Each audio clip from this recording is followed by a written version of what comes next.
رحمت الله و برکاته. خوب است؟ صحبت تنج سلامتیت خوبان، احوال زندگی و انگام یا فرزندات همه خوب است و آنها کاربار همه خوبان.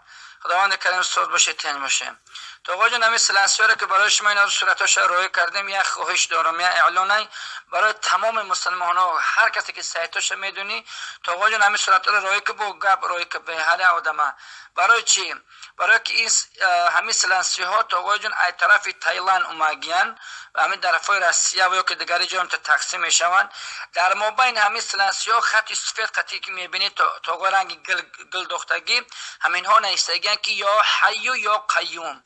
این نام های خداونده، دو نامی خداونده، یا حی یا قیوم. انا این نام های خداوندن.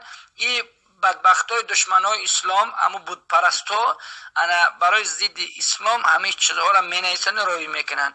خواهش میکنم تو آقای جون اگر این همه سخن من نشنیدیم برای شما یک صدقه بزرگ میشه، صدقه جاریه میشه.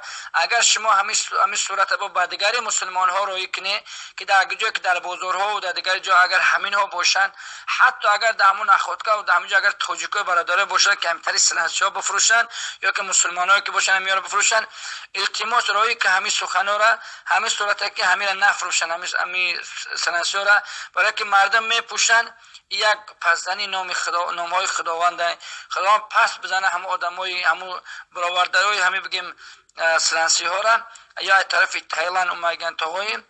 انا التماس خواهش دارم همین روی کنه. خدا نگهدار تو باشه. یک صدقه جوره برای شما شود اگر که همین رو روی کنه. آمین.